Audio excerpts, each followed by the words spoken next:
I am Jeff Foxworthy, and welcome to Gamekeeper Podcast. If you want to learn more about farming for wildlife and habitat management, then, buddy, you are in the right place. Join the Gamekeeper crew direct from Mossy Oak Land Enhancement Studio as they discuss the latest wildlife and habitat management practices, news, and, of course, hunting. There's no telling what you'll learn, but I'm going to tell you, I bet it's interesting. Enjoy. We're live trapping in 1, 2, 3. I like that. Yeah, live trapping. I like that. So original. Looking forward to this one, guys. Welcome to West Point, Mississippi. We've got a guest over here on the couch that's traveled all the way from kind of central Alabama, I guess. Yes, sir. All right. Yeah, we've got Mike Sievering, who is a local legend down in that part of the world as a trapper. And Soon to become a national legend. He looks the part. Hey, look, do all trappers hate a razor or shaving, or what's going on here? Hey, I worked for the state for 30 years. I said once I retired, I'll never shave again. So There you go. I have not. There you go. I like it. He does look the part. Yeah, And he does. you know, he got 5 minutes of his day back. That adds up to a lot of time It does. in a year. I agree with you on the shaving I'm the thing low for sure. one. You've shaved. I'll shave once every 6 weeks. Okay. Yeah. I shave once every 16 years. It's kind of like mowing yards. Like, what's the point? You could do something else more fun and constructive. No doubt about it. Same thing with the hair, really. I mean, you spend a lot of time. Bobby, I know you spend a lot of time on your hair. Like, you know? Stop. Just stop. like Speaking of hair, look at folding Mac. clothes. Why would you waste your time doing that? Mac has got the coonskin. He looks hat. like it. Yeah. Mac, thank you for wearing that. You're welcome. Yeah, it fits the part. You look like you mentioned your great grandfather. What was his name? George Alexander. And how many legs did he have? He had 2 legs and 1 arm. Was he a trapper? He was an outdoorsman. He was a woodsman. I mean, I think pretty much I've got his shotgun from the early 1800s, and he would write for American Field, which I guess was a, kind of magazine like the Gamekeeper magazine. Yeah. And he talks about shooting, everything from quail to, doves, ducks, deer, all with that gun. And he actually a long-tail cat as well. There you go. Oh, my goodness. Told you. I told you. I knew you had some kind of old school blood in you. Yeah. An old soul. And wasn't he a bear hunter? Yeah, he was. He was a bear hunter, and there's actually a gentleman that's writing a book about him. And the name of the book is called My First Panther.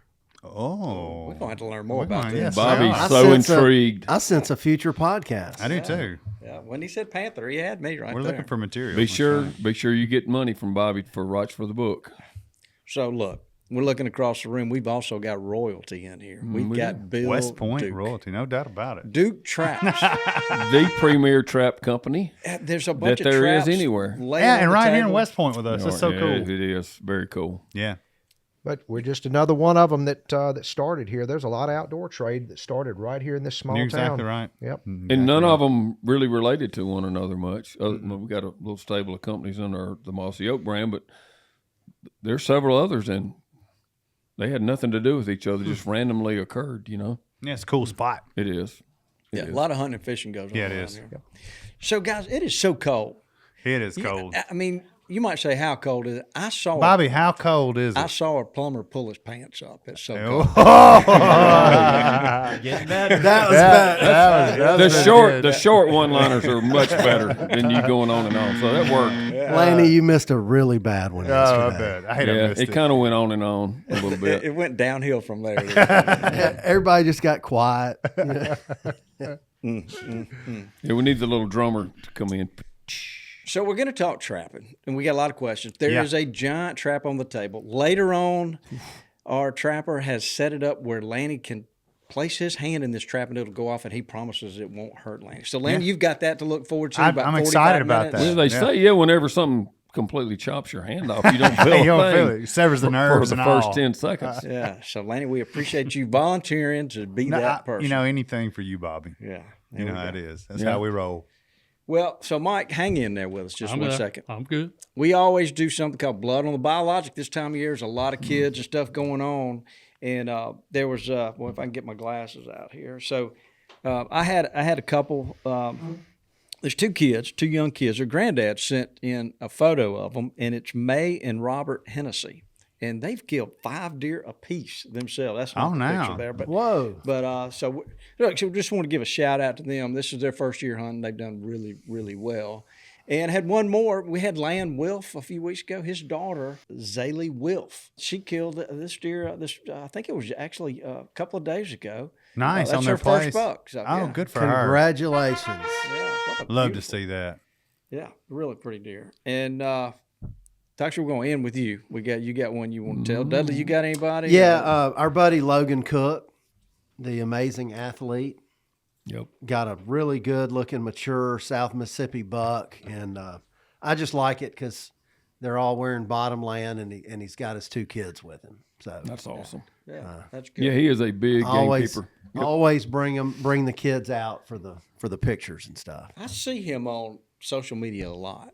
Yep. He's a pretty Yeah. active guy. Yep. Doing Our, things we definitely like. our kind of guy. Yeah. So unless anybody else has got something, no, let's look at Lanny. You got yesterday. I saw blood all in the back of your tailgate. Oh, that's a pretty common occurrence. You know what I mean? What in the No, world? that's not what in the world? We had a good hunt in the cold weather, actually. Hayden and I, and just kind of, we're usually on the ground, still hunting more than anything. But Is that because of your fear of heights? So that still plays? yeah, in and you? that's because I can't sit still. And Still, I neither was can going he. to say, still hunting for Laney because he cannot sit still. And unfortunately, my son has inherited that too. So, of course, I probably didn't, create the best environment for him not to be that way. But nonetheless, so we kind of retreated to the box stand that kind of post rut here. Deer are kind of getting back in that feeding mode. It was real good afternoon just sitting out in that cold weather and watching Mississippi deer react to super cold Arctic air. They're kind of fluffy looking. Is there an R in Mississippi? Mississippi? Well, how did I say it? Mississippi. Something like that. Yeah, something like that. I said Go ahead, though. Mississippi. Yeah, you did. Or how's Dudley say it? Mississippi. Mississippi. So, anyways, it Go was ahead. fun sitting there. But anyway, so right at very last light, a nice deer showed up, and Hayden put the smack down on him. So he closed his year out and was super smiley about it. So that's always good. How old is he now? 14. It's a great age. Young hunters taking them and absorbing what all's going on. Oh yeah, he loves it. What were you saying? He said when it got to be cleaning time. Oh yeah, he's quite spoiled, So we got back to the house. Of course, he had it was Martin Luther King Jr. Day, so they were off school. So that's why we went hunting that afternoon. We had time to go, and then we didn't get back to the house till late. Cooked supper, hung out with the family a little bit, and then all of a sudden he's sitting there in his his relaxing clothes, and I said, "We got a deer to take care of," and he said, "Well, I got school tomorrow." I said, "I don't care. Put your clothes back on." So, anyways, Well, but he's figuring it out pretty fast. yeah, Yeah. he knows how to work me. That's for sure. Toxie, I understand you've got a great story to tell. Well, A couple of them. yeah, we talked about it yesterday, so it'll be on another podcast. But hosted a Catch a Dream hunt was one of the coolest things ever. And another shout out to Blake Beckwith. He was just a great friend the whole time. 15 years old, real special kid. But then we hadn't mentioned during the holidays, it's 3 years in a row for my granddaughter, Evie. She is the crack shot. But she killed her third one, and all 3 have been nice bucks. Mm-hmm. Not huge, but this was a old 9-point. Very Awesome. old, actually. I would say he was 7 or 8 years old. So, but she does get really good spots saved. Yeah, I would think she would. I mean, why wouldn't she? I heard down the hall folks were saying that she's kind of got Mr. Fox's trigger finger. She does. Yep. It's fun when they like to pull the trigger. That's for sure. So you're saying she likes to shoot. And she likes to go the day before Diana and I took her that afternoon. And she almost had a shot at a good deer that afternoon. The wind switched on us. Some messed us up. But it's so much fun. Start to relive it all over again. It was the funnest time of my life taking my kids, including Sarah Francis. But now it starts again. Yeah. And I can't wait. Good for you. That's awesome. Well, congrats to Evie. And golly, that's 3 years in a row she's killed nice deer. Yeah. For sure. It's good stuff. Wow. I think the ladies are steadier than the guys. Oh, they're naturally better Diana's shots. never missed anything.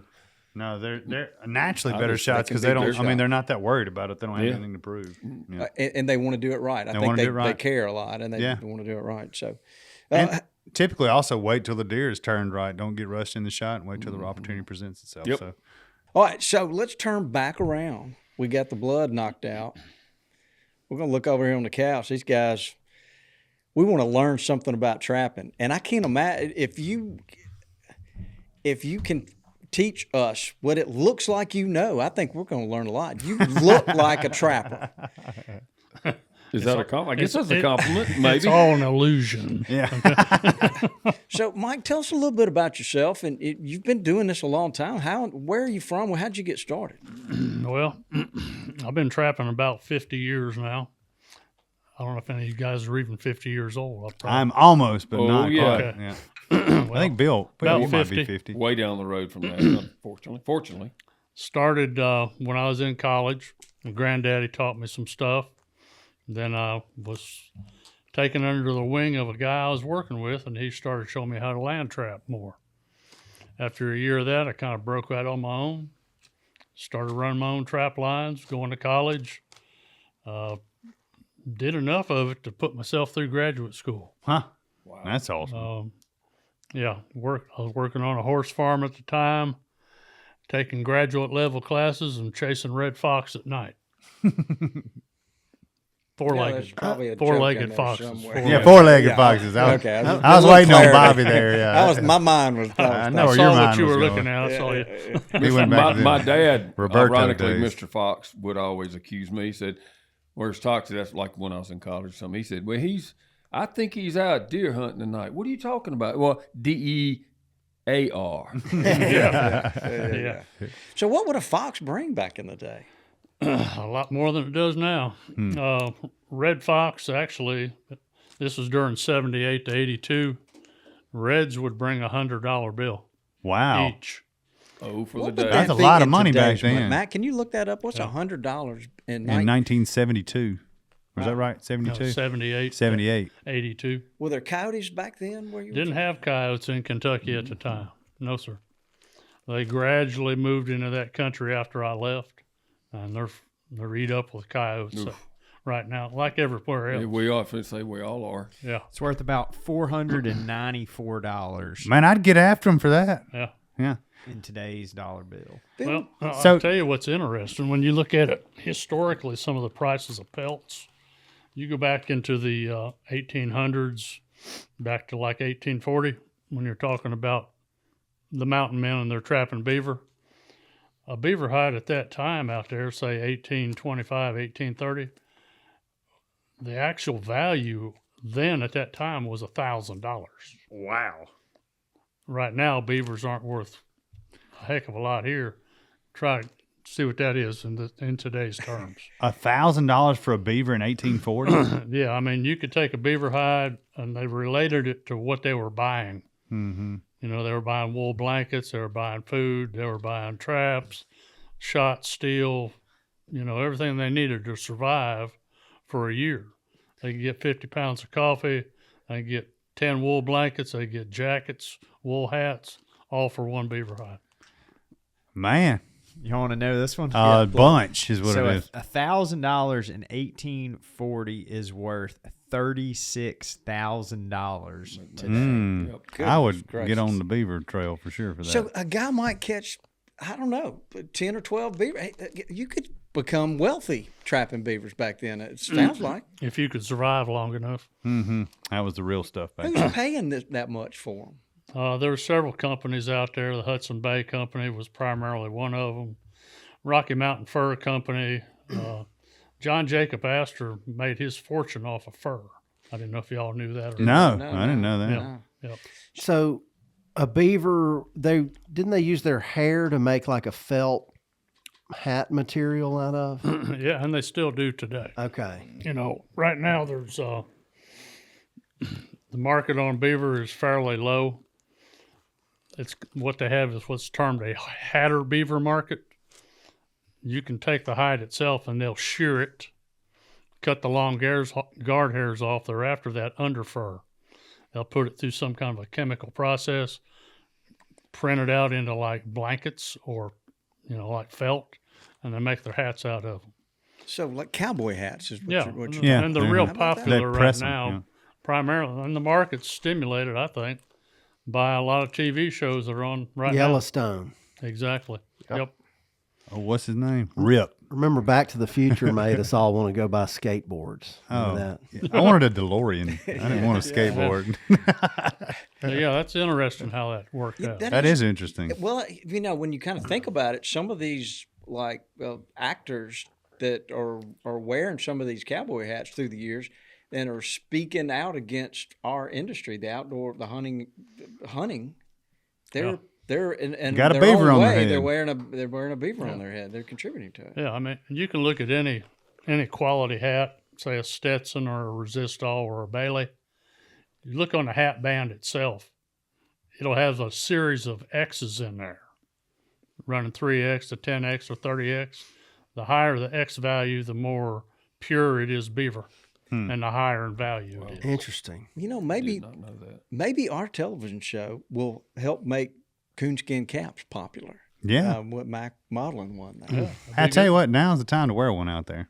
Yes. And you, Mike, you may be able to tell me I'm wrong on this, but it seems like a lot of the fake fur, the faux fur, is made out of plastics. Yeah, And plastics aren't very cool in this day and age either. they're not real biodegradable. No. That's for sure. Right. And Yeah, so, you're microplastic talk everywhere. yeah. Right. So, Bill, is fur being sold over into Russia and China for coats still? Is there a chance that fur prices will come back up? Well, the way I've always looked at it is fur's in a cyclical trade. There are trends that get in place, and they have a cycle. And when that cycle's over, sometimes it might be 5-10 years before another cycle gets reset. The export market is where most of the wild fur gets sold. China's a big market for it. Russia was a big market for it until the conflict with Ukraine. Ukraine was also a big market for fur. But it generally runs in cycles like a lot of businesses do. You'll, just as we were talking about the beaver market, that just kind of came out of nowhere. When Yellowstone became a big series, people started watching it, and a lot of people wanted to have a cowboy hat after that. Very interesting. Yeah. Wow. Did you, Lanny? I actually had a black cowboy hat when I was growing up that was a beaver pelt. I don't know where it is, but I had one at one point. So Wow. I've been through that phase. So let's talk about you a little bit, Mike. So we've got Yeah. you through college. You're trapping red fox, getting yourself. What was your master's degree in? I've got a BS in wildlife management and a master's in wildlife ecology. There you go. A master's, and And, where? and you look at me and you can't tell it, can you? No, I You're mean, looking like, what the heck? This guy's got a degree. I love seeing educated people, that get educated in biology and ecology and then go put that into use. So that's exactly why I asked. I kind of thought, that's where your emphasis would be, but I wasn't sure. I always thought that was funny. I got a BS degree. Yeah, So Bobby got a BS degree. I got a in BS BSing. degree. Yeah. What I is got it? a degree. I got an MB, a degree in monkey business. Oh, I hear you. So, what did you do after college? Where was your career? Well, after I graduated, during the summer months, I would work part-time or seasonally in Wyoming, working for Bureau of Land Management. We were doing soil and vegetation, wildlife inventories. In the fall, I'd go back to college and finish my degree. Did that for 2 summers. Worked for the Forest Service for 6 months as a firefighter in Kentucky. After that, I applied for a position in Missouri, and with a master's degree and almost 3 years of field experience, they hired me at $4 an hour. all right. I was really knocking it down. That's what Toxie paid me when I first got here. Yeah. How much? $375, I think is what it was. Well, you did better than me. Can't believe we paid. Can't believe we stretched it out there. Yeah. But yeah, it was $4 an hour with 2 kids and no insurance. That's tough. Yeah, like I told you at lunch, if it walked, crawled, or flew, we ate it. Mm-hmm. So after that, I went to Western Missouri with a promotion. They bumped me to $623 a month, and I got paid once a month. No insurance still. After that, we stayed there a year and a half. Position came up with Alabama Department of Conservation in South Alabama as a wildlife biologist, area biologist, and I accepted that position. I've been there since '85. Wow. Yep. Long career. So were you allowed to trap then?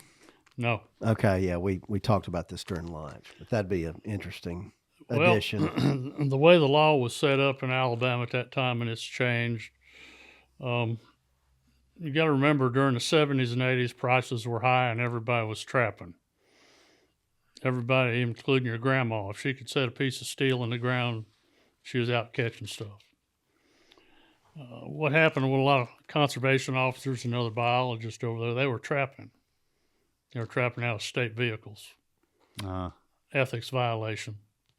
So they totally shut down trapping for biologists and conservation officers in Alabama.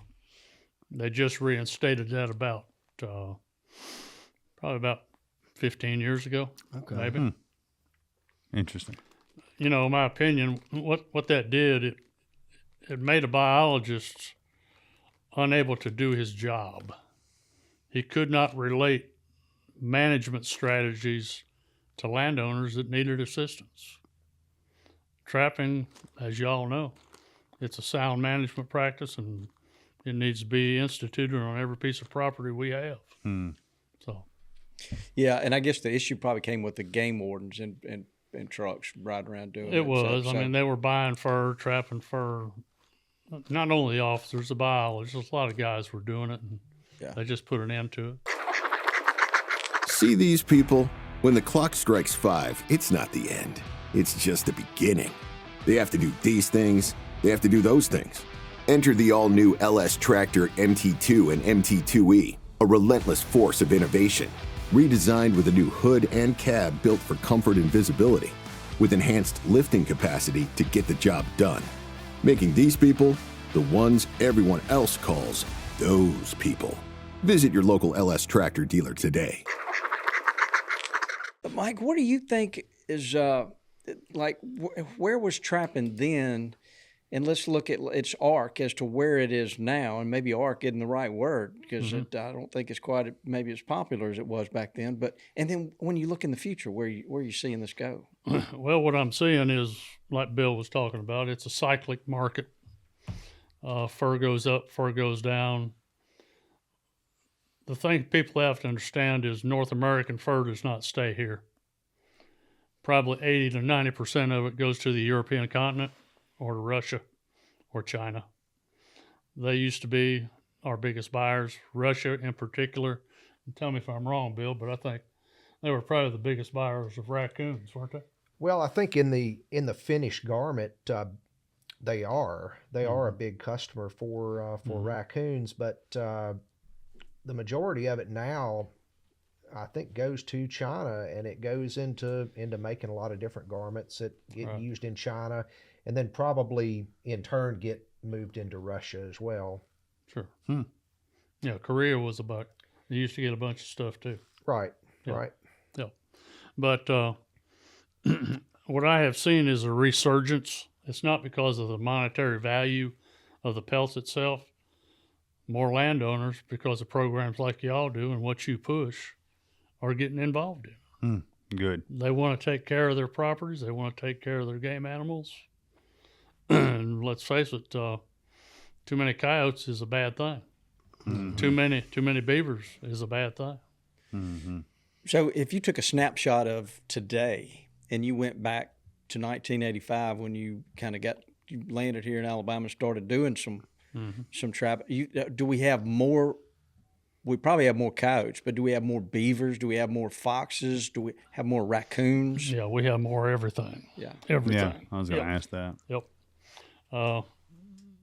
When I was working, I retired 10 years ago from the state. I was a state fur biologist, so I dealt with those issues on a daily basis. We've done several surveys in the past that watch that raccoon population just continually escalate. In certain areas of the state, you're going to have rabies, particularly east of the Coosa River system. Rabies epidemic over there. They're trying to put a handle on it. But a lot of things like distemper. We've had substantial distemper outbreaks up and down the rivers in Alabama. Tuscaloosa's had several large ones. When you watch that population go from here to virtually nothing for 2 years, you've been hit with distemper. So Yeah, we got it in my hometown in Starkville a few years ago. Right. And the thing about it jumps species. It doesn't stay with just raccoons. If your dog or cat or whatever is not inoculated, they are susceptible to it too. Didn't realize that. You don't hear rabies mentioned much, but one time I was listening to a story, and rabies is one of the few things that it's 100% fatal if somebody is infected with it. If you're not treated, it's 100% fatal. That's some bad stuff. Yep. And parvo too. I mean, I Right. know with puppies. I mean, you worry about parvo with labs. Yeah. So looking as a trapper, if you had to rate what's the easiest to all the way to the hardest, let's just kind of start there. Let's knock out the easy and let's move on and teach us about catching these harder critters. Okay. Well, obviously with the modernization of some of these traps we've had over the last 20 years, traps have come a long way from when I was trapping, first starting.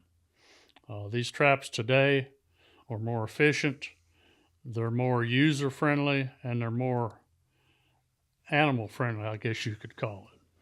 Most of these traps that we're using today, for just about all of them, have been tested under what was termed a BMP, which is the best management strategy.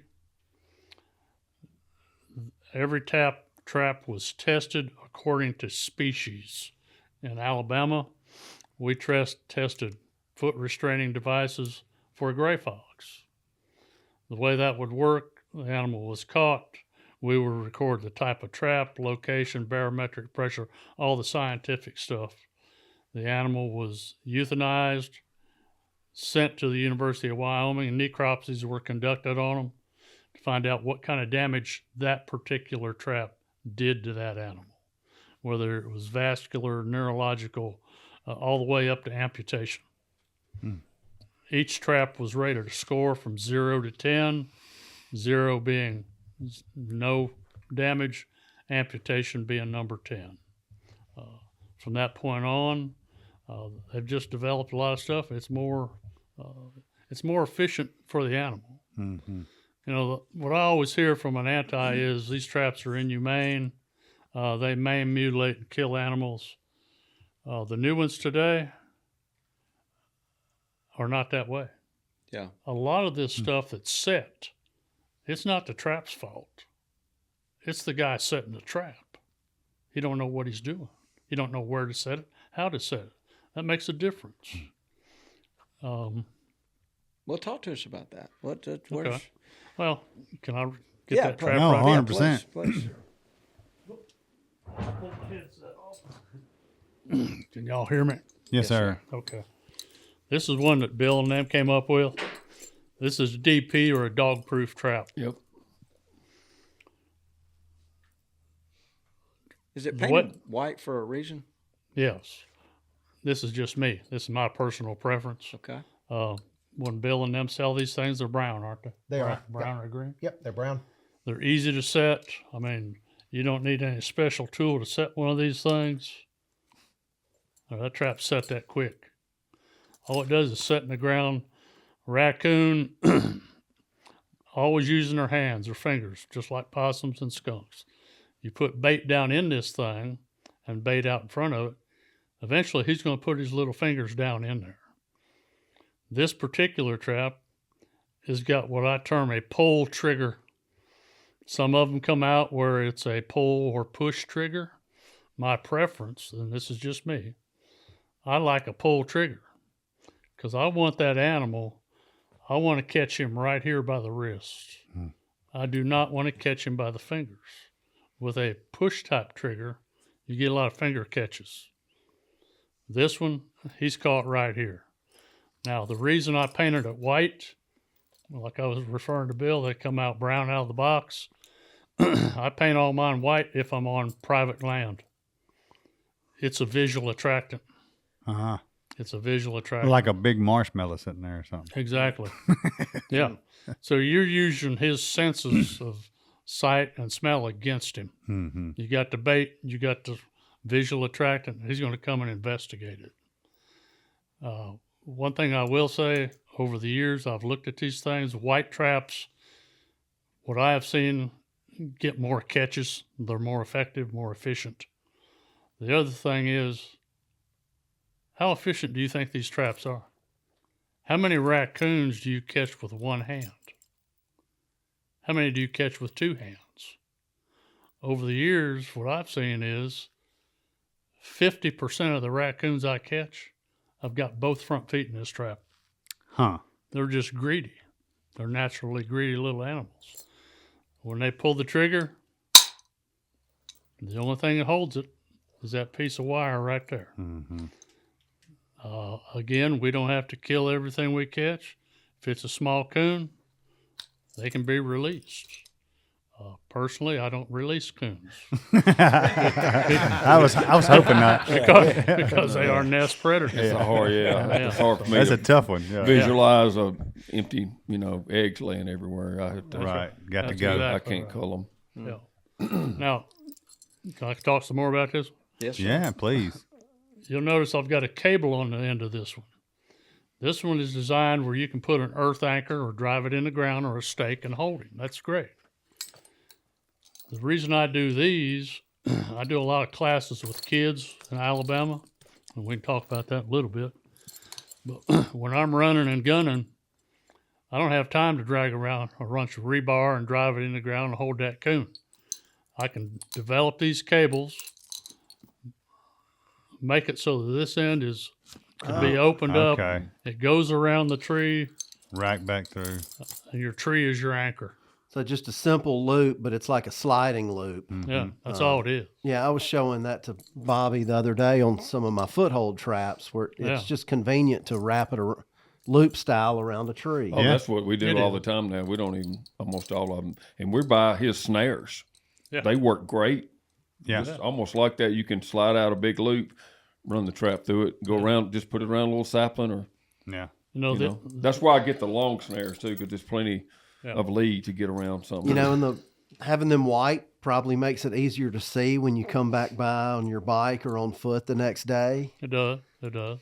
Some people push a piece of rebar in the ground, what you said, but it just seems like it's crazy how strong a raccoon is. Oh, yeah. The things I've seen them tear up, it's just inhuman.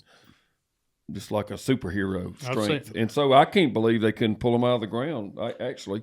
I've seen coyotes take an 18-inch piece of rebar and jack it right out of the ground and go. Mm-hmm. I don't doubt it at all. Yeah. So where would you think the ideal place is to set the DP up? Wherever you got a coon track. There you go. Find one coon track and you got him. Yeah. So put for him the right there. average hunting guy, I think that people have learned this by now. In Mississippi and Alabama, at least, and predominant most places in the country, everybody's running, spin cast feeders and all. They've made them legal everywhere. And I'm telling you, and you're going to, most 99% of the people I know are going to have cameras. Just look, you're going to take advantage of that because you're congregating them for that little part of the year, especially as food gets this time of year right now. They're just crawling all over the feeders. And what a great opportunity to really knock them in the head as you can aggregate them. The only thing I will tell you, and I love for him to talk about it, is the tricks of the trade is they are so smart that I've learned to hold back. You see a whole bunch of coons and possums or something destroying a feeder, and then descend on them with a whole bunch of traps, especially with the dog proofs, but different things, and all at one time. Because if you just nip at them all the time, they're so smart. They'll even figure out the dog proof sometimes. So what I've seen is if you're going to trap on a feeder, right, you're going to catch that dominant boar coon first thing. He's running the roost. You go in there and you dispatch him. I'd say that set is dead for about 3 days. wow, They will not come back. Yeah, he won't. That's for sure. Yeah.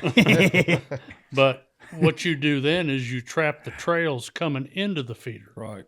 Don't trap on the feeder, trap the trails. Would it be advantageous to use something besides like the same corn or whatever that was at the feeder? Or would you just use the same thing? I'll be honest with you. I think a variety of baits are just as good. I mean, traditionally, you can probably smell it. I got sardines in this. Just used this over the weekend with a bunch of kids. Sardines good. I know some guys that they use gummy worms. Gummy worms, marshmallows, dog food, cat food, corn. Catfish food actually helps. Smells fishy. Yeah, I was catching so many more possums than I did, and I knew we had a lot of coons. Yeah. And with like vanilla, sweet smell, or corn with something, cake mix mixed with it.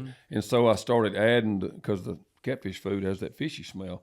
And all of a sudden, boom, just overnight started catching more raccoons with a little more fishy smell to it.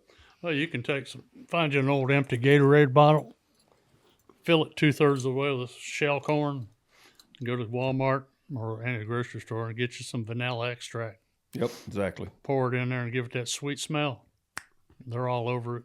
They love it. You can smell it from a long ways off. Yep. I know people catch up a lot of them with Kool-Aid.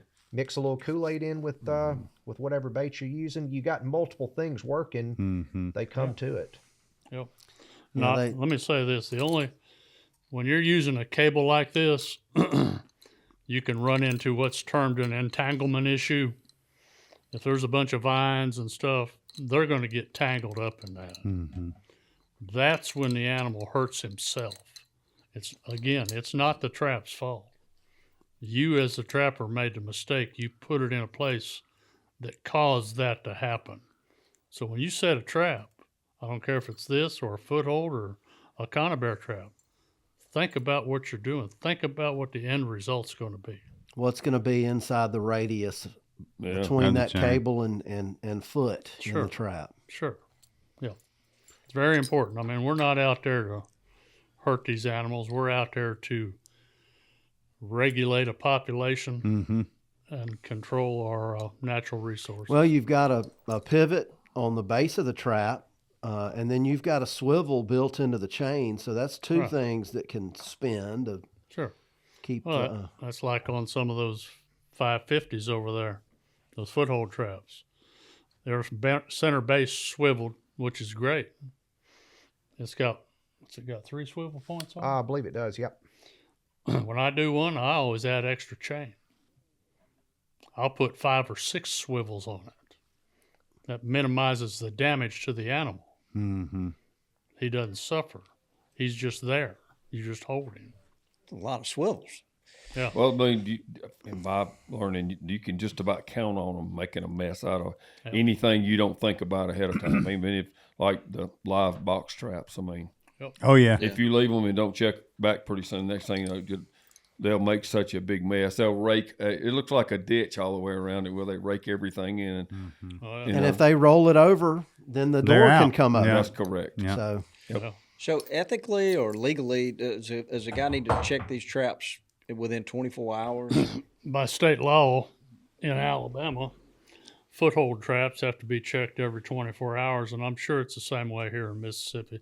That's the way I understand it. Water sets, if you're using a conibear trap over there, it's every 72 hours, 3 days. But let's face it, guys, the weather we have around here and here in Mississippi, it might be 85 degrees next week. Oh, yeah. Oh, yeah. No. You go out there and check a beaver trap after 3 days and 85 degrees. It's like pulling a 55-gallon drum out of the water. They're huge. You don't want to be there. Hold your nose. I want to go back a little bit to some strategy. It's pretty obvious you can catch a lot around feeders, and I'm specifically referring to nest predators like coons and possums. What are some other good, obvious places? I know you said anywhere there's a track, but like a culvert or a creek crossing. Yeah. What are some other obvious places? I guess raccoon is what I'm really referring to. Well, and really this refers to any fur-bearing animal, any species. pinch points, natural pinch points. Say you've got a culvert, a large culvert, or you've got a bridge for four-wheelers. Those animals are going to use that bridge every day. Mm-hmm. It's easy. That's a pinch point. You get down where there's a couple road intersections, I'd set every corner of that intersection because they're utilizing it. If you watch these animals when you hunt, take time and watch them. They'll teach you what to do. You know, I've let a lot of animals go just watching how they hunt. It improves my ability to catch them. Mm-hmm. Pinch points, look for which way the wind direction is blowing. It all makes a big difference. So that kind of answer your question. Mm-hmm. So you even factoring wind in? Sure. I mean, raccoon. let's trap. put it this way. If this is a 2-track road right here, and there's a track on this side of the road, why are you setting it on this side of the road? Hmm. He's over here. And the wind. If the wind's blowing this way, where are you going to put what put your bait over here? You want that scent to hit him right in where the face. he is. Makes sense. Yeah. Well, let's move on from raccoons and then the dog proofs. Let's go a little more complicated. What's the next step up? Well, I mean, gray fox, red fox. I don't know what your red fox population is here. We got several of them. Well, coyotes are notorious for killing and eating reds. Yep. They will decimate a red fox population. Grays, they're not as coyotes are not as predatory on them because they have an ability to get up a tree. They can climb a tree, unlike a red. Never knew that. Learn something new every It's a day, big Bobby. difference. That's right. Yeah, front claws on a gray fox are hooked like a cat. A red fox, his claws are straight. That they occupy 2 different habitat types. So now, if you're trapping gray fox, from what I've seen over the last 50 years, say you make a real good dirt hole set or a flat hole set or just a scent post, anything to bring them to it. You catch that first gray, reset that trap. You'll catch the mate within 3 days. They run together. Reds don't do that. Grays do run together. So little stuff like that makes a difference. And you're using the next step up. What trap number would that be? I'd use those 550s or some number 2s, like on reds and grays. A lot of guys have gone to that 550 trap that Bill and them's got. It's an excellent trap. The thing I like about that trap, can y'all hand me one of them? Mm-hmm. Instead of me walking over there. Yeah. Mac, you looking good in the coon cap. He buddy. does. I'm telling you. That gray matches your own natural gray. Yeah. Hey, Matt, this is a 450. No. Come on, you can't wear the trapper cap and not give Different him the trap right. sizes. There you go. Yeah. Yeah, see the difference there? The modifications, like I was saying earlier, the old traps, it was real thin steel right here. You correct me if I'm wrong. Yeah, that's absolutely right. Look how thick the jaws are. The old traps, it was steel to steel. It was solid. These are offset jaws. What's the benefit of that? Well, I mean, it can still grab a paw, Well, but not be like metal on metal. Yeah, it There's doesn't break there's it. a gap. Yeah. it allows blood flow. Circulation. It allows. Well, I've been circulation. thinking about it. The other one seems like you might lose more because it, if something broke it really hard, Right. it'd probably pull off, Right. and you actually lose the animal Well, and hurt it. Yeah. Exactly. These 2 traps right here, We are setting the trap now. We're sitting back down on the couch. This thing looks Go play like patty cake with it, Bobby. this thing looks like a coiled snake. It is. Yeah. It is. you notice how I'm holding that trap? From underneath the jaws. Yeah, you don't want to go in there. No. I swear you don't want to go in there. Oh, I believe you. But hey, Yeah, no, I'm good, thank you. Bobby Man, is. it's time. Lady. Step up. what's It's it? offset, but it don't look as offset as my hand. No, is. it's not. It's not. What's interesting on these traps were the dog. This is this metal bar right here. Why is that called a dog? It's just what they call Makes them bark. them. It does do I that. like it. The dog on these traps has actually been beveled off. And the way tell me if I'm wrong, Bill, this is me talking again. But y'all listen to this. I'm bringing the pressure down on the pan, down the dog. It's actually beveled until I get to a certain point. Hear that click? Oh, Oh, yeah. she's ready. Look how flat that pan is. Yeah. Yes. Look Out of the box, these have what Right, kind of pound about pressure? 2.5 to 3 pounds of pressure, which is just right. For coyotes. It's Yeah. perfect. It is. Hair trigger. kind of cocked it there is what it Yeah. did. And so you really don't want that trigger to be too sensitive, do you? If it's too sensitive, you're going to catch small animals. Right. You're going to like catch non-targets. Yes, exactly. I mean, average foot pressure on a coyote when he's walking is about 3 pounds of foot pressure, which is what it takes to fire that trap. Hey, Lanny, Hey, Bobby. have you ever wondered if your feeder went off or if it's even got corn in it? Yeah, you sit there at night wondering about it. Moultrie has solved this. This is some high-tech stuff. Fits on any feeder that helps monitor the level of feed and lets you know if it went off or not. And you can remotely control it. Can I look at your feeder if we're on the hub? I really hope not, but we're going to have to talk to the guys at Moultrie about that. This is the biggest thing in feeders since corn. That's saying a lot. With Feed Hub, there's no more stressing, no more guessing. This technology allows you to remotely monitor your feeders. You know, we always say feed safely, do it the right way. No doubt about it. To learn more about it, visit moultrieproducts.com/feedhub. It's a great invention. Unbelievable technology and products brought to us by our buddies at Moultrie.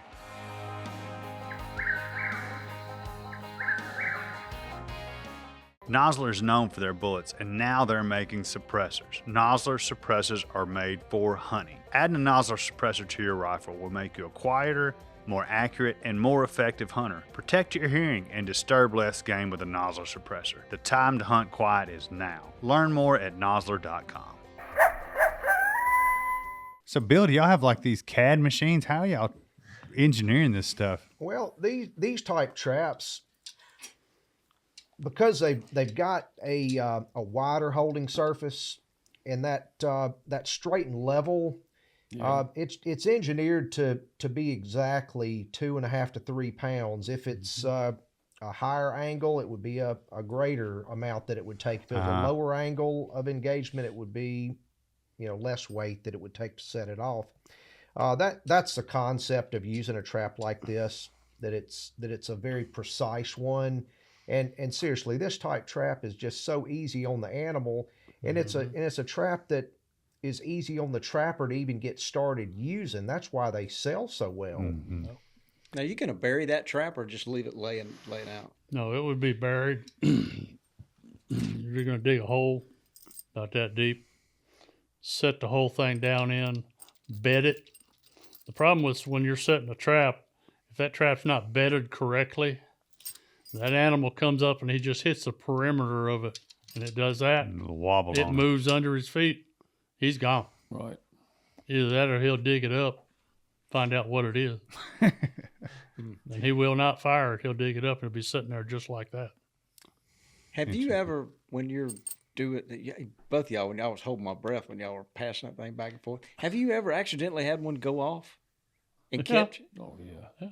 I've been trapping 50 Have you years. got all I ain't your going to lie. Yeah. Have you got all your gonna say fingers? I 50 had years. looked. You got them all? Yeah, I got all except that Yeah. that one. Yeah. And like I said, you're handling it from the bottom. I do this in a class with kids all the time. I'll start talking about trapping, the pounds of pressure, and I'll get up to build the intensity of it, and I'll go, Well, they come out of their seat when you do that. But yeah, so these Duke traps y'all have made a lot of changes over the years, and folks used to modify their traps a lot when they got them in. I'm not handy. I can't weld. I can't do any of that. A lot of trappers can, but you've got them now to where they're just plug and play. They've got all the mods they need for the most part. Most of the people that get started with those traps, they don't have to do anything to them. They're fine-tuned, ready to go right out of the box. Yep. That's what I like about them. The only thing I do with them is a new trap like that's got oil and that on it. I try to dissipate or get rid of that. I can New traps, I'll take them and throw them out in the backyard and cover them with leaves. Let that tannic acid work on them, get that oil off. Then I dip them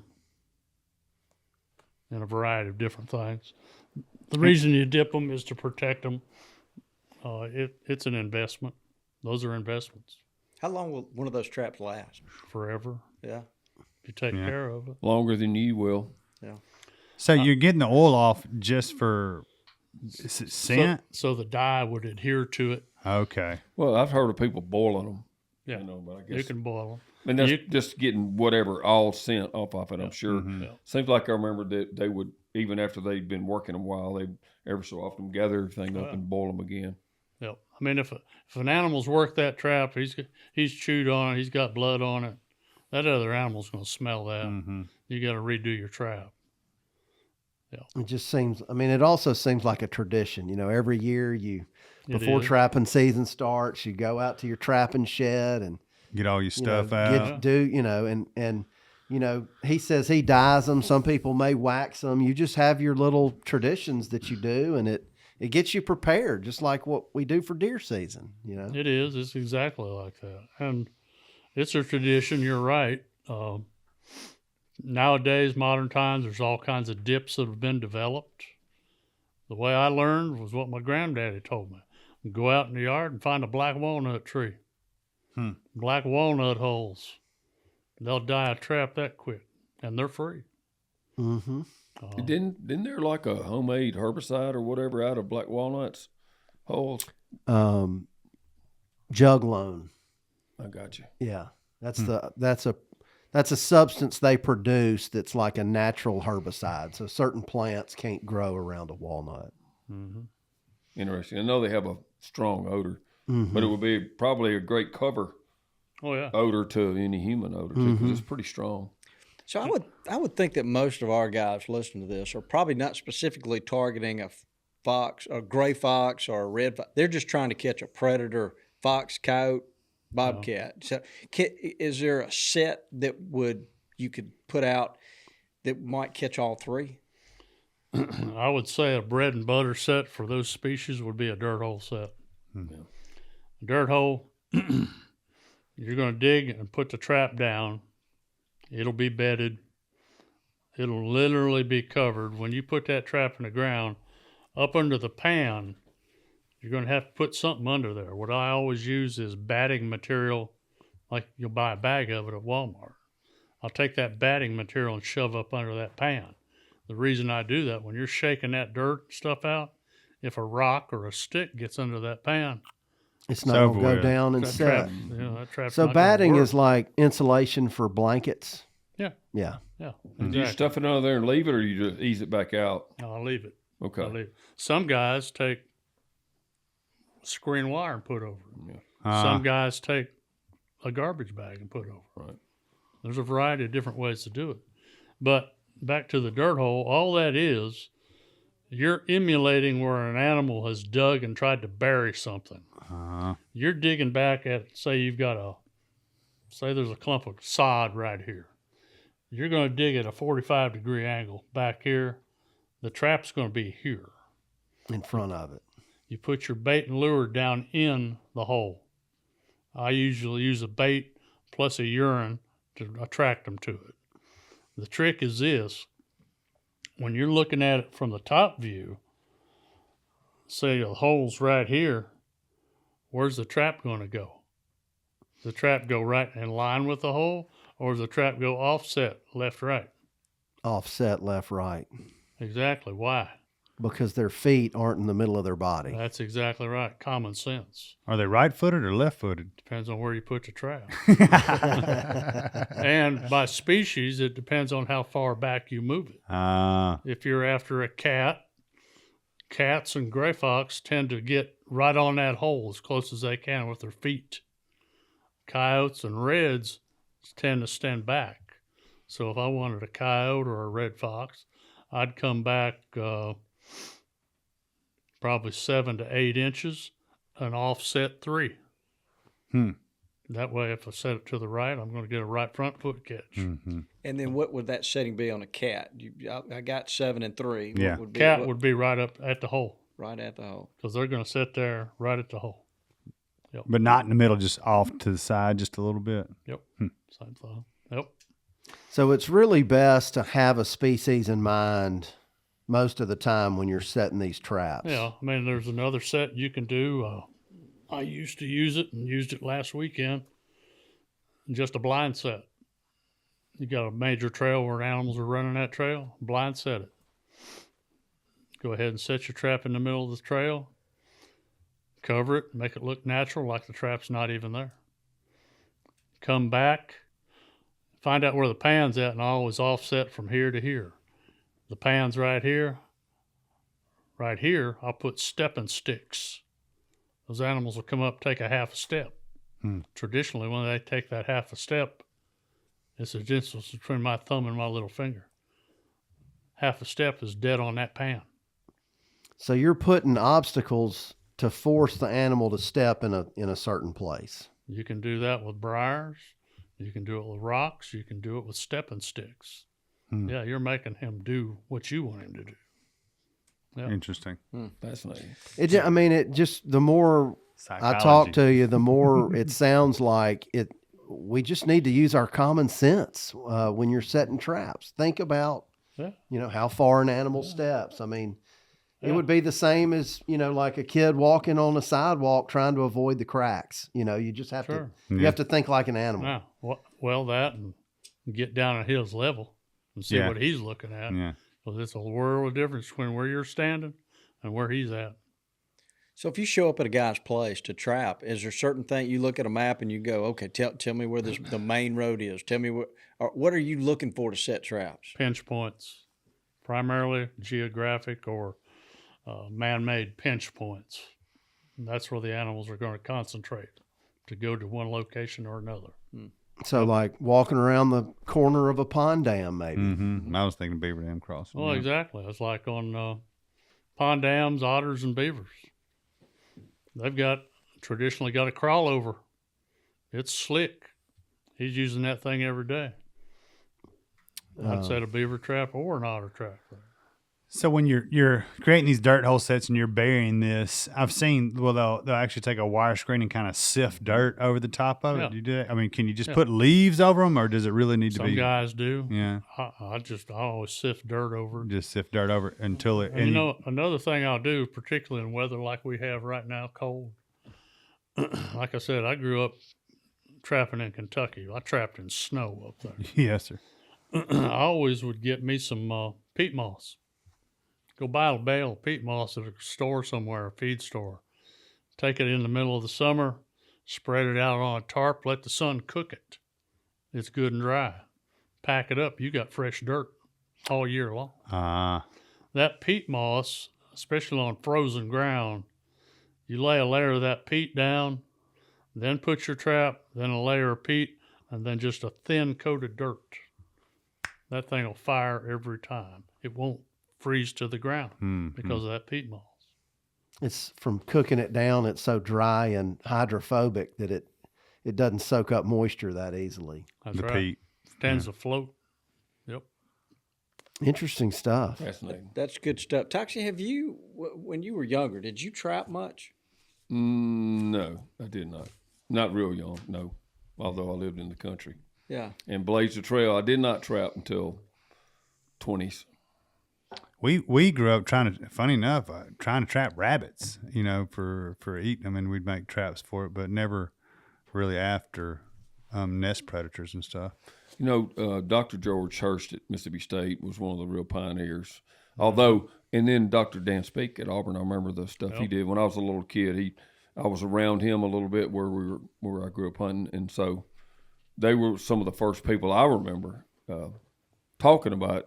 They've done studies specifically to prove about the nest predators, and so. Mr. Dan was a mess, wasn't he? He was.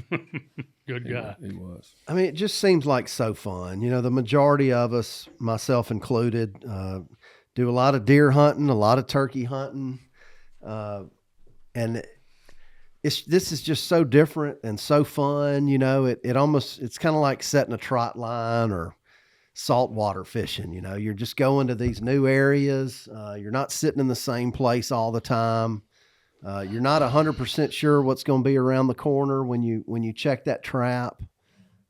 It just seems logical that we should be doing a lot more of this than just hunting the same animals we hunt every year. Oh, look, it is, if you started, so much fun, regardless of the results. Mm-hmm. But for us, having trapped now pretty hard for, I don't know, maybe 20 years, but especially getting someone, because it's a whole nother skill set to consistently trap coyotes. I mean, it's just different than something I could go out and be good at. But it has made such a big difference on our properties where we have, you know, I said this before, Chuck Sykes over in Alabama made a great comment. He was on a podcast with his cousin. He was like, trapping on your place is not this, you know, one and done type thing. It is something you got to, he said, I make an analogy like, do you go out there in May and cut your grass one time and expect it to, you know, look good the rest of the summer? No, it's something you got to keep coming back and keep coming back doing. And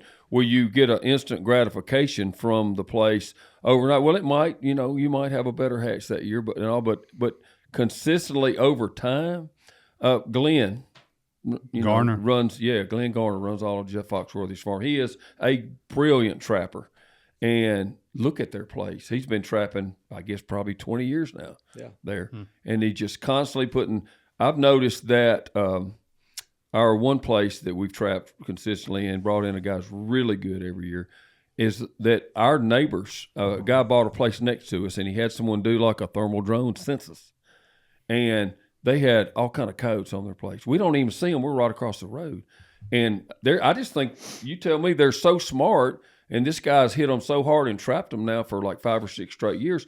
We never see them on trail cameras anymore, except the very north and the very south end of our property. And then we're right next door to a guy, and I just, you know, it was like 500 something acres, and he had, the census had like over 30 something coyotes on that. And so I don't know. I think it actually spooks them from being on your place too. But I will say we're recruiting more fawns. We're seeing more deer, a little bit less nocturnal. They're not as spooky. You know, everything has improved. Slowly over time. It wasn't a one-hit wonder thing, but it seems like now that when we have bad hatches, ours isn't quite as bad, and when we have good hatches, maybe ours is actually a little better. So I'm convinced it makes a difference, taking the pressure off everything. Yeah, and it's fun. Oh, gosh, yeah. You know, there was a study done several years ago over on Alabama, Georgia, Carolina about coyote predation on fawns. 2 guys that I know well were doing that, were the trappers. They ended up live trapping a couple coyotes. They put collars on them. They wanted to see what that dispersal rate was. Those coyotes went long, long distances. The difference is, the other thing is, they tracked one of the coyotes to a den site. They put a camera on that den site during fawn drop. In 30 days, 13 fawns went into that den site. Wow. Yeah. In 30 days, 13 fawns. That's one There's pair of There's coyotes. a stat right there. Coyotes. Yeah, 1 pair of coyotes. Yeah. 2 coyotes. Yeah. What does that den site look like? Just a big hole. Big hole. Yeah, that's a great question, Mike, because I wonder that, do they find creek banks and they'll go down in? under rock piles. They'll down under brush piles, wherever they can get in a place to do that. Yeah, Do they go back to the same place every year? I think they do. Mm-hmm. Yep. Interesting. Yep. They're slick. Wow. They're so. Bob Dixon used to say the slickest thing on 4 wheels. Yeah. Coyotes. So, Mike, I'd say bobcats right there too. So you've seen coyotes go from nothing to what they are now. You've seen a lot of changes in trapping by not having trapping. Yes, sir. If you could look into a crystal ball, if we don't all act and start doing the things that you're suggesting, what would the next 20 years look like? If we don't start controlling these populations, it's not going to be pretty. Let's put it that way. Let's put it that way. Just like we're saying, what Toxie was saying, you've got to control that population, not only during trapping season or fur season from November to the end of February. It has to be a process every day. Don't go to the hunting club and say, well, I've caught 5, I'm good. There's 30 waiting to come in. If there's available habitat, they're going to fill that habitat. Yeah. Absolutely. What I see is we need to do more education. We need to do more outreach with not only landowners, but with students, kids. And I can go into that if you want me to. Well, but before you do that, I'd like to go back to the GPS collared couch. Was there anything that jumped out at you other than that den site that you Just didn't know? that those males will range long distances. That one that they tagged, I think it ended up in, I don't know, up in Tennessee somewhere, 90, 100 miles away. It's just a straight shot. When he took off, he took off. So he was trapped one night, and then how much longer before he was 100 miles off? I don't remember the time frame actually. Mm-hmm. Wasn't long, no. No, it wasn't long. Y'all mentioned Glenn Garner a few minutes ago. He was telling me a story about somebody had GPS collared some coyotes over near them, and that coyote went across. I guess it's the Chattahoochee River. Oh, used a bridge to cross it. Didn't swim across it. Used a bridge to cross it. I thought that was interesting.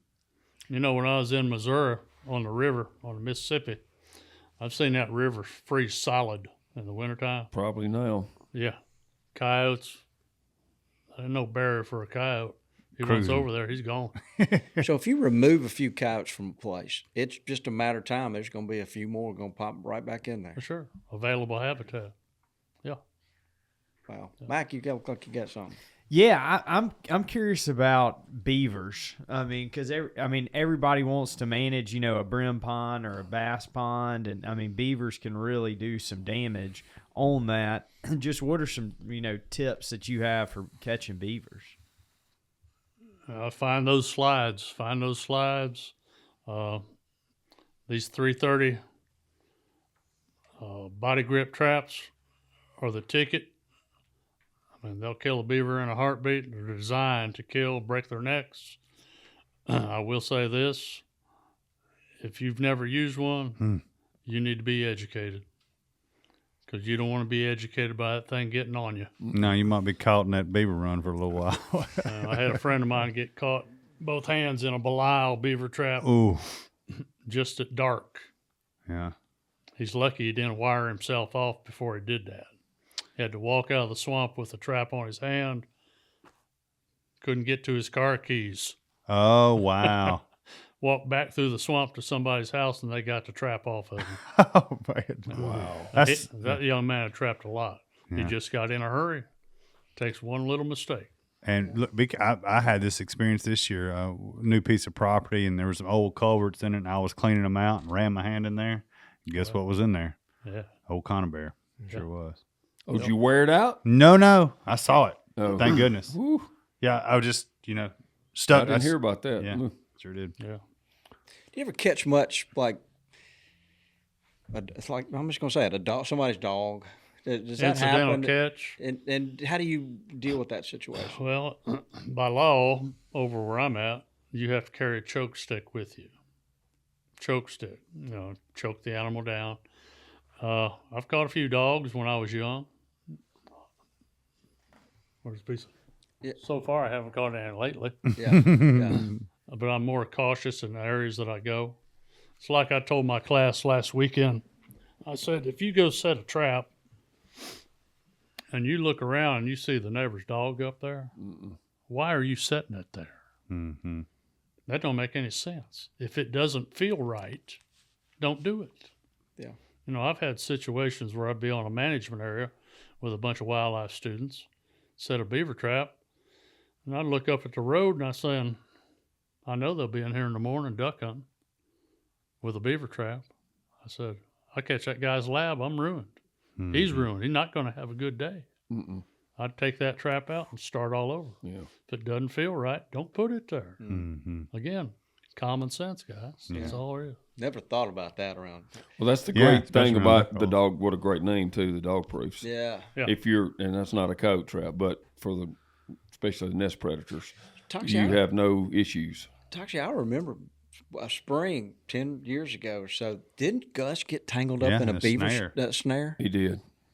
Can you tell that story real quick? Yeah, he was a pup. He's 12. In fact, he went 12 years old and picked up ducks for us the other day. That's awesome. He's a Yeah. good one.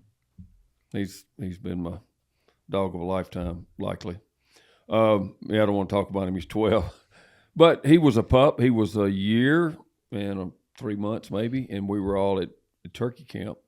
And like Neil, I think when we went to bed, they'd let him outside, and it was his dog Timbo, the legend of Gamekeeper Kennels, and Gus, kind of the original guys. And so about 2 a.m, Neil came back there and woke me up. Y'all probably at camp because y'all always come down there then. Yeah. And because it was opening day, and he said, Dad, Timbo just showed back up. It was like 2:30.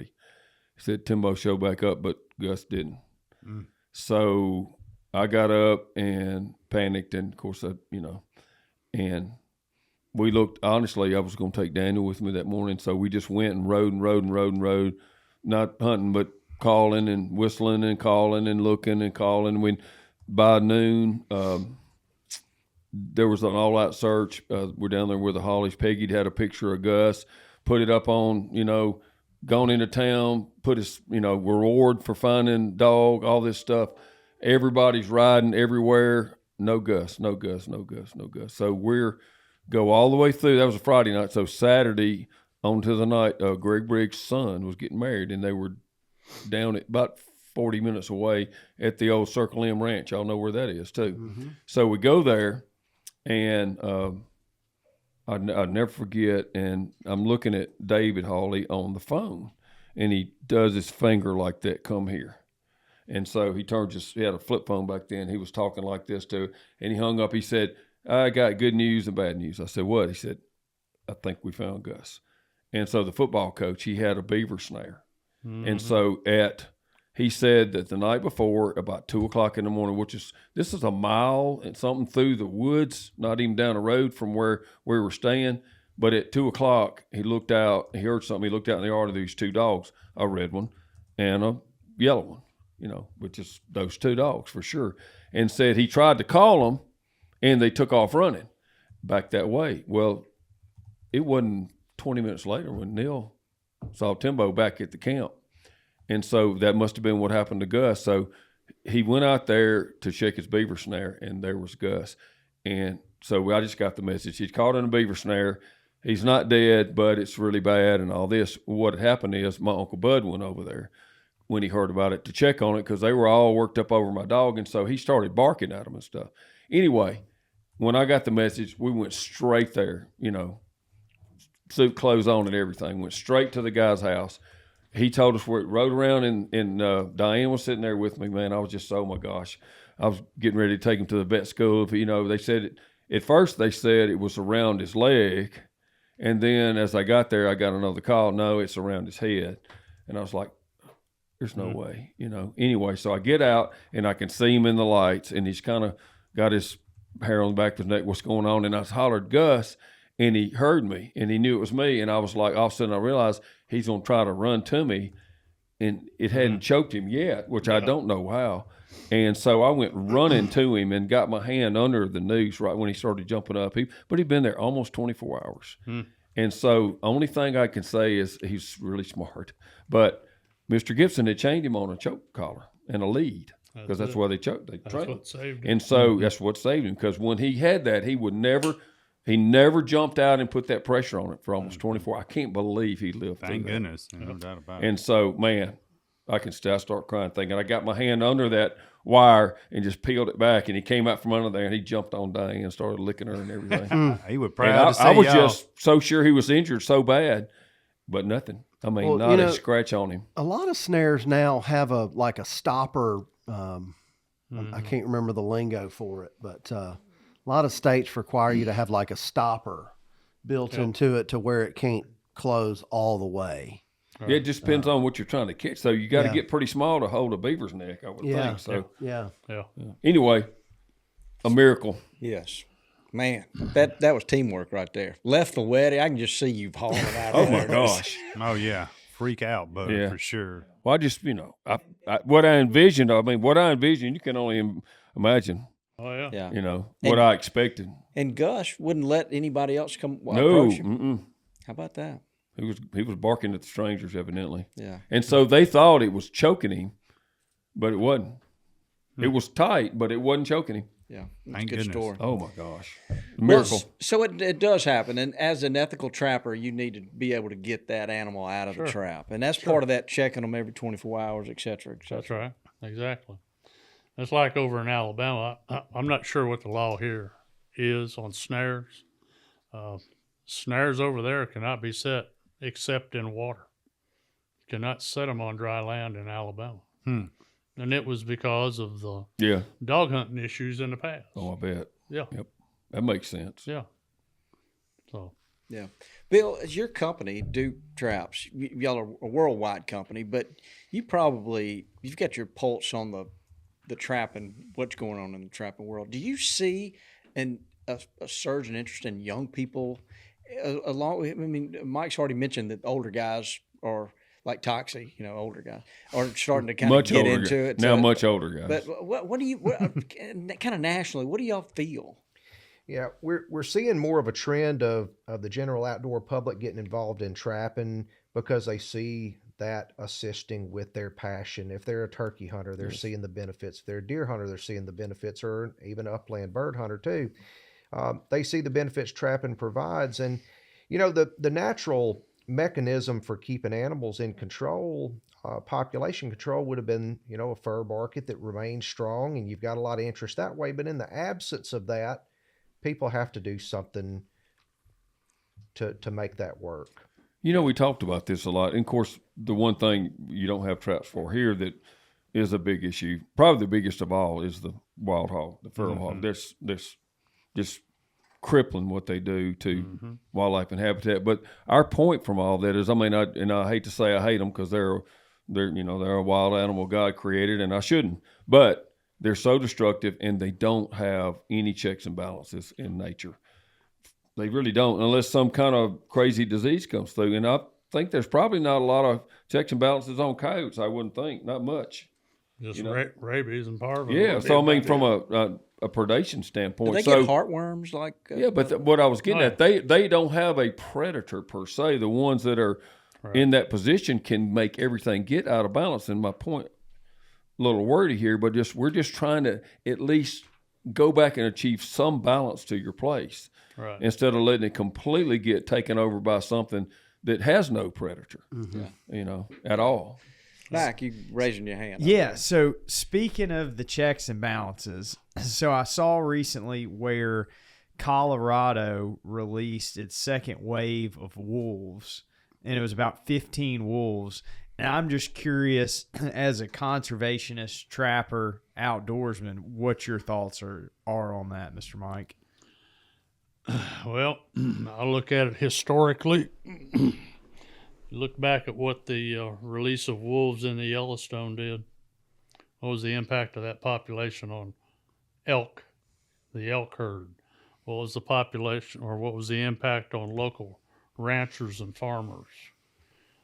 National Trappers Association is currently trying to get wolf season reestablished in some areas. We are fighting the fight every day, not only in Wyoming, but Idaho, Montana. It's happening everywhere, particularly out in the West. I don't think it was a sound idea, because what's going to happen, you're going to end up, they'll set a harvest number on them probably within 20 years. By that time, you got packs all over the place, and they're going to have a severe impact on the population of game in that area. My opinion. Mm-hmm. What are the pros that people are thinking they're going to benefit for the reintroducing of the wolf? Well, it was an indigenous species at one time. We had wolves everywhere. Of course, we had grizzly bears too, and now they're trying to make it where we can't harvest grizzly in Montana. A friend of mine's been attacked twice by grizzlies. He survived it. Wow. Yeah, A lot of changes have taken place since Yeah. wolves were here. The landscape has changed a lot. Yep. There's fences everywhere. It's just different now. Yeah. You know, it's fun getting a question about wolves and whatnot from a guy wearing a coonskin cap. So Yeah. it's just very Yeah. apropos. Look at the I part. mean, I'll keep wearing it. I've got one at my parents' house somewhere. I'll tell you what I think on that issue right there. For years, as young kids, everybody, it's ingrained in you as a child. Those are bad things. Those traps are bad things. How many times you watch a Disney movie Oh gosh. where a poor little guy steps in this or does that? Mm-hmm. I mean, they've tried to pass legislation in Oregon the past several years. IP13 didn't get on the ballot, thank God, but it was going to be introduced 3 years ago. And it said this, in Oregon, it will be illegal to hunt, fish, and trap in the state of Oregon. Didn't get enough votes. Thank goodness. Came back last year. They modified it. It will be illegal to hunt, fish, trap, and conduct any animal husbandry practices in the state of Oregon. Think about that implication. Is that domesticated animals Yes. as well? Yes. Wow. Yes. Why? Didn't get enough numbers to pass. I guess not. I hope hope not. not. What Yeah. you know? But you know they just that. think different. Out Yeah, there. just think about that though, because That's a good way to put it. it's something I don't know what we do about it, but as people in general, a huge family of outdoors people, they live for the outdoors. That is the exact opposite of big metro areas.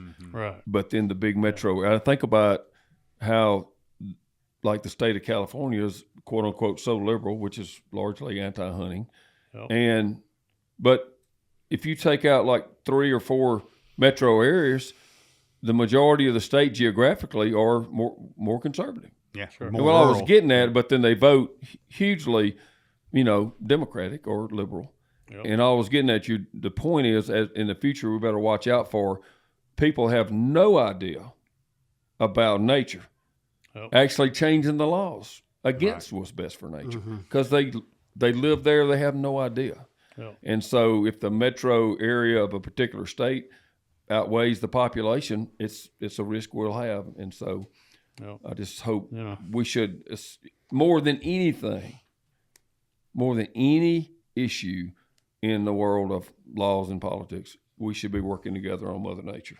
Oh, for sure. Because nobody loves the animals, all of them, more than hunters do. Yep. Except I mean, we got a few bad eggs like every sport. But I'm just saying we should all be on the same page about doing what's best for Well, the natural world. The problem is they don't distinguish between conservationists and preservationists. Oh, it's more of a egotistical Yeah. animosity, because they're not doing that, and so they want to look down their nose at someone who does do that. And instead of either side should always look for the truth, including us as hunters. We should be looking at the truth, about what's going on. So, Mike, you pay attention to all these political issues. You're president of several organizations. Well, currently I'm president of the Alabama Trapper and Predator Control Association. I'm also president of the National Trapper Foundation, which is a nationwide organization. We are the educational and outreach arm of the National Trappers Association. So any kind of research, we help fund research. We do grants, we do scholarships, we do a lot of outreach. That's what's one of these packets I've got right here. Yeah. We give those packets or sell them to students or whoever groups. And we do a lot of good stuff. That's a good thing I didn't know about that because, as y'all know my story, I was fishing on the river with my Uncle Bud, running trot lines. And when I found out that you could commercial run trot lines and be a commercial fisherman, I told him that's what I was going to do when I grew up. If I'd have known I could have got a trapping scholarship to Mississippi State or somewhere, I would have definitely gone to study trapping somewhere for sure and been a trapper. And Mr. Mike's an educator. And so, part of the reason I enjoy doing this podcast is because I'm able to make a difference. And I'm hoping a lot of our listeners would consider making a difference too. And going into the wildlife forestry 100% field Yes. when you go to school, so you can be a major part of change in the future. make a difference. And, you know, Yeah, that's a whole nother topic. But it's similar to everything we're talking about today. It's like when you can look back at your life and know you made a difference in something you love. Yeah. That's the kind of career everybody should look for. And then it doesn't always have to be this. We just happen to love the outdoors so much and hunting and fishing. But to know, to Dudley's point, to know that you made a difference for you, you've made such a difference. That's, not everybody gets to say that. Yeah. How do they? I mean, if somebody wants to learn more or attend some of your seminars in Alabama or wherever you host them, how would they learn more about that? Well, all you have to do is go to outdooralabama.com and scroll down to trapping. I do a minimum of 10 classes every year from November to the end of February, so I get about 3 weekends off of a year during first season. The whole program, it started in 2007, and we're still doing it. It's 18 years old now. I'm still running 200, 250 students every year, all different students. I've picked up more adults now than kids, which is a good thing. It's for landowners. Oh yeah, It's a hands-on experience. I talked to them and other guys talked to them for about 2 hours. From that point on, we're in the woods. We're showing them how to set traps, letting them set their own traps, how to read sign, the whole 9 yards. The next day, we go out and run our live trap lines. Whatever those kids caught, that's their fur. We show them how to process it, do whatever they want with it. I had a class a couple years ago up in Decatur, Scottsboro. I had 60 students at it. That's a lot of students. Mm-hmm. I drew the short straw. I got 6, and 5-year-olds with me, and they wanted to trap a beaver. So I took them down to a spot where a beaver lodge was. They didn't know what a lodge was. They knew nothing. So it was like a clean slate. Went up there and I said, "Look out there, boys, girls." I said, "There's a big old pile of sticks out there. What do you think lives out there?" I said, "A beaver lives. That's a beaver lodge." We talked about it. I said, "Look at this water right here. It's all muddy. I think he's been swimming here." Mm-hmm. Of course, there was a beaver track right at my foot. I said, "He's crawling out of the bank right here, going back there chewing on them sticks. Where do we need to set that trap at?" "Mr. Mike, I'd set it right there by your foot." I said, "All right." Set the trap, and we set some more that afternoon. But come back the next morning, the kids beating me down there to the trap. They jumping up and down, all excited. They said, "Trap's gone, Mr. Mike. What happened?" I said, "We caught a beaver." I could see him floating out there. Yeah. Went out and picked that beaver up, threw him up on the bank as a 60-pounder. Wow. I looked at them kids and I said, "The fun's over now, kids." That's right. They said, "Huh?" I said, you get a leg, and you get a leg, and take that thing to my truck." Yeah. We were walking out, and parents were behind me. And I always insist the parents come with me. Sure. And I looked at those kids, and they were having a big time. I looked back at the daddies, and I said, pointed at those youngins, I said, "Right there is why I do what I do." Yeah. That's right. That's Amen. Good. That's That is cool. really good, yeah. As a side note, Toxie used to have a young guy, and I can't think of his name, that worked here, that would crawl into a beaver hut Jonathan. and come back out and go, "There's 2 of them there." I always thought that was the craziest thing I've ever heard of, ever. Yeah. Do you remember that, Lanny? Oh, I remember Jonathan well, no doubt about it. What was Jonathan's last name? JB, Jonathan Ball. Jonathan Ball. Yeah, no doubt about it. He ain't, the old saying, he ain't scared. No. He was not scared. I think he's managing some stuff down in South Mississippi Oh, or yeah. something like He's, that. he's Yeah, he still- did that several times. And I mean, summertime, water moccasins He everywhere. didn't care. He didn't He's mind still it all. thick in it for Yeah, sure. yeah. So he would snorkel down. He would and go in the beaver lodge and inside. tell he's He in just there. hold his breath and go under and He- come up in it. Yeah, open. Just get up in there and tell Would he you. take a flashlight? No, he just stick his head up in there and see them. I think he'd feel around and then he'd feel two of them and come back. I don't know how he did it, but He did. He was a great one. No doubt about it. Shout out to Jonathan Ball. Yes, sir. Give us a shout, buddy. Mike, I'm sorry, we just had to mention that. But So that guy's hardcore. No, he's hardcore. Hey, was he's definitely hardcore. He's a step above hardcore. I don't know what you call that. Yeah, he is. He's a great one. so, Mike, it sounds like you, like Tyke said, you were doing some really incredible stuff. I can listen to how proud you are of what you're doing in your voice. I didn't know all this, and it's just incredible. And I'm proud of the state of Alabama for putting on those, having someone like you teaching those kids. That's good stuff right there. I will say this: it's a joint effort between Alabama Trappers. Safari Club Alabama chapter actually puts money in towards that program. Conservation Officers Association, Alabama Freshwater and Wildlife Fisheries does it. It's a mixing of groups. Forestry Commission, they all work together for it. And I'm seeing benefits. I know that. Yeah. So have you got we're kind of winding down here, but have you got a good trapping story? Something maybe happened to you or one of these kids that might make us laugh or make us go, wow? Just walking up on a skunk and getting sprayed. But wasn't that much fun, believe me. Great story. Not much fun. So all these other people tell me that have trapped that they throw a blanket over them and they won't spray, but I just can't believe. I told a guy to do that. He caught a spotted skunk, which is protected in Alabama. Right. I said, throw a blanket over him. He goes, do what? I saw him the next week. I said, did you get rid of that skunk? Yeah. That's all he gave me. I don't know what he did with it. Oh, my goodness. Well, it looks like you got a couple of trapping workshops coming up. Yeah, we do. In Hollywood, Spanish Fort, and Troy. Yep. I'm just at outdooralabama.com/trapping. You can get all the information right there. Yep. I will say this: they're already filled. Nope. That's Have to how, wait till next year. That's how quick they fill Even up. better. That's great.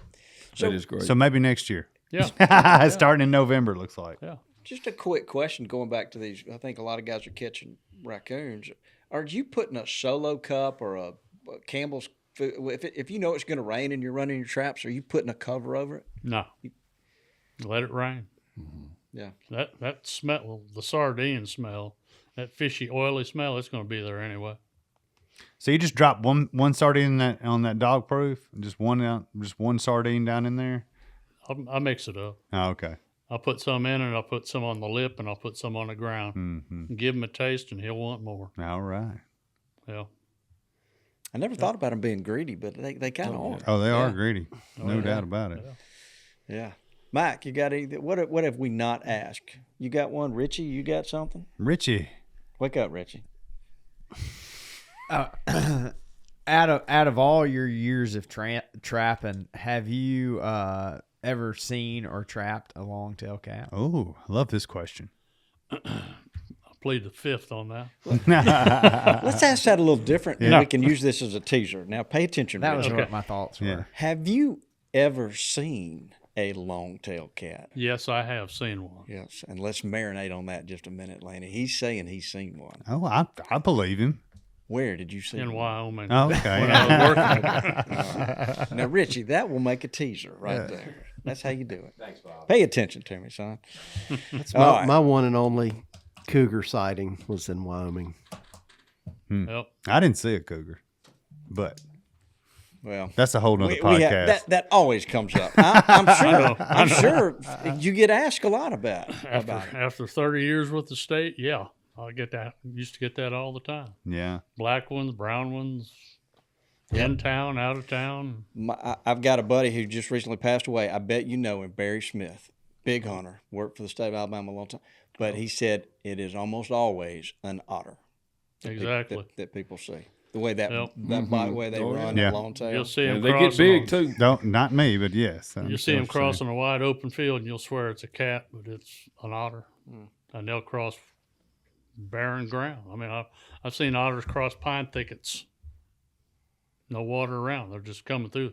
The males, particularly, when they're rutting, they're going to cover a lot of ground. Yes.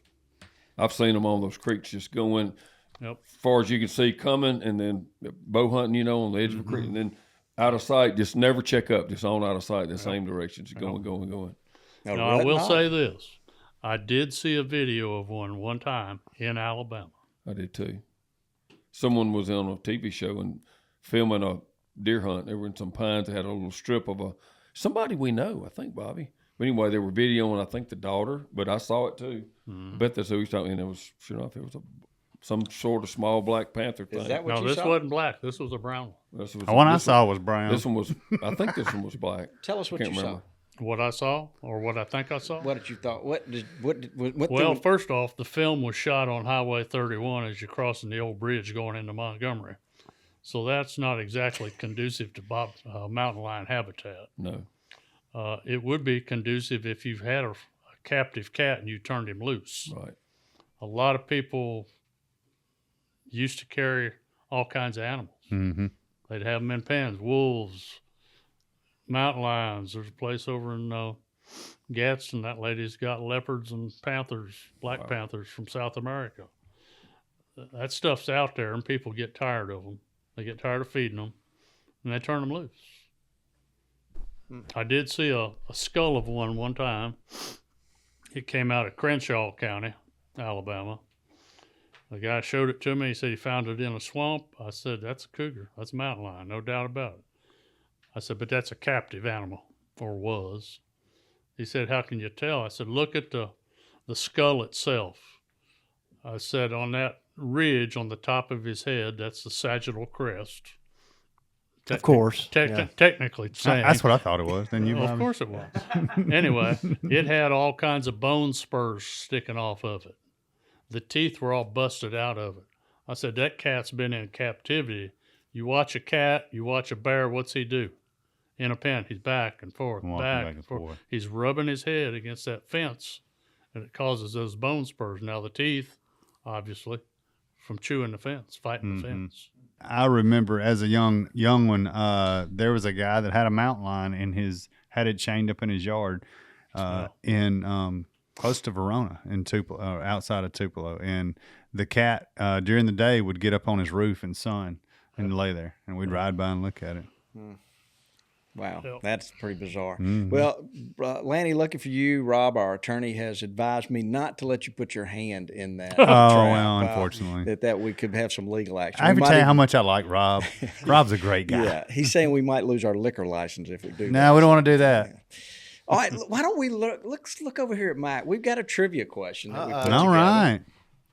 All right, so we're getting low on trees, but Bobby wants to keep giving away trees. Well, wait. That's Hold Dudley. up That's just a Dudley. minute. That's Dudley. Bobby can pay for What are it. y'all doing? Lanny. Dudley said he wanted to give away some Dudley. trees. Dudley, we don't have any Send- trees to give. Send Bobby an invoice for those trees. All right, Dudley. we'll invoice Bobby. All right, so the winner, Michael Cates, gets some trees from Native Nurseries, which we can say would be a limited edition at this point. 100%. So if you do need trees, go ahead and get them. How did he win? What did he do? He left us a review. Yeah. And guys, we're about to give away a turtle box in a few weeks. Yes, we are. So you need to leave us some reviews. We're going to figure out how we're going to do it, but reviews will probably play in. Not only is it a turtle box, it's a turtle box grande. Isn't it? It's in camo. It is. I hadn't It's a opened big the turtle box, so box. I don't know. Well, and two, there will be a turtle box included in the Avid Boat giveaway. So don't forget to go to the giveaway page at mossyopgamekeeper.com and sign up to win that Avid Boat with the turtle box, and it's got a special Avid turtle box holder in it. Yeah. Thank you, Lan. Man, Thanks for leaving a review, Michael. yeah. Is this wasn't the one that liked Richie, was it? No, that was Richie's mother. or Richie's something. your mama reviews again. No, Michael's. We've known Michael for a while. He's a big fan of Mossy Oak. Emails the nursery some. Good guy. All right. Well, that's good. He won. All right, so we got a question for Mr. Bill and Mr. Mike. Y'all can phone a friend. Y'all can confer the answer. But the question is, what is a group of raccoons called? Ooh.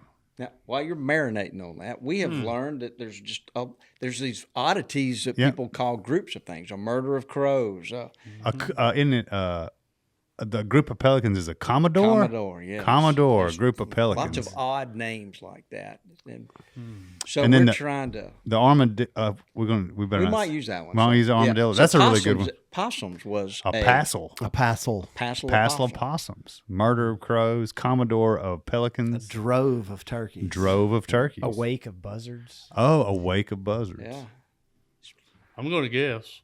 Well, we I, What do you I think, don't Bill? really know, so I'm going to take your guess. I don't either. I'm going to say a pod of coons. A pod. A I pod. want to think about that a little bit more. It may be. You never know what the. I mean, did we look this up in the official book of critters? Or? Well, now that our AI is so good, you can just AI Google. So what I'm showing is a gaze or a nursery of raccoons. I've never heard of that Me in my life. neither. I've never That's heard of why you wanted to give the trees away. I get it. I get guess it. so. That was a good job. Well, so we're trying to educate everybody. We didn't know that. So everybody learns. A what? A nursery. A gaze? I declare. A gaze of raccoons just crossed the road. Was that foghorn, That leghorn? doesn't sound I right. declare. Well, Or a that's nursery it. of That was a coons. tough one. That's a That tough was, one. yeah. That was an impossible one, Bobby. I like the pod. I was going with that one for sure. Yep. Posse, pod. Yeah. We're probably going to find out that pod was actually right. Well, if we do, we'll make an Call me on-air if it apology. is. Let me know. Yeah. Look, this has been a lot of fun. Very and, good stuff. We're big fans of Duke and the Duke traps. You can go online, duketrap.com. And They've done a phenomenal job of giving everybody what they need to get this done. And I will say, too, for me, I'm always struggling in February before turkey season. There's 6 weeks in there. Get out there and get some traps and get to trapping. That's my favorite. I'm going to say it. I think that's my favorite time of the year. Yeah. After deer, before turkey, getting the scout, burn, just do all kinds of stuff. And you don't have a hunting season holding you back. Yeah. It's my favorite time of year. Yeah, it's not 100 degrees like summertime. Yeah. Mike, we've enjoyed meeting you. Yeah. Well, Thank you for enjoy it. being You're a here. nice guy. Sure. Yes, sir. You got a great shirt on. I love that. Bobby's a big fan of Yeah. the new pattern. That looks, I like it. I like it too. Country roots. Yeah. Yeah. Just now made it into stores this fall. Yep. Well- It's good. It must be popular. I couldn't find one in Birmingham or Tuscaloosa. How about that? Oh, wow. Yep. We Well, got to work on that. it looks Two good markets for us. Yeah, it is. Yeah. Well, guys, I can't think of anything else. I'm looking around the room. Bill, thank you. Yeah. Thanks, Bill. Thank you guys for having us on. It's been a lot of fun always. Yeah. Yeah, we're proud of you guys, West Point Company, and Clay County in the house, baby. Yep. yeah, tell Junior we said hello, I'll please. do that. He's famous. He just doesn't know it yet. Well, Mike Yes, sir. Sievering, Yes, sir. we have enjoyed it, and we really have. I have too. And it looks like you've had a lot of impact on a lot of young people. Yeah. Thank you for your a number of years. service And to the continues resource. to, No so, doubt about yes. it. Yep. Yeah. One thing I would like to wrap up, if you're interested or concerned about your rights or your privileges, join an organization. We're out there protecting your rights. That's right. And let's face it, trapping's not a right. It's a It's privilege. privilege. Yep. Privilege can be taken away from you. Yep. Yeah, everything we do here is privilege based. It really is. So great point. Reach out to either local or national and become a member. And you're speaking of the National Trapping National Foundation. Trappers Foundation or the National Trappers Association or your local state organization. Okay. Fur Takers of America is another good one too. Yeah. Gamekeepers Club is a good one as well. Look at you, Mac. There you In go. the house. It is. Touch them all. All right, Mike, Bill. Yeah, we've enjoyed it. Thank y'all for coming. I would like to say thank y'all for listening. We appreciate it.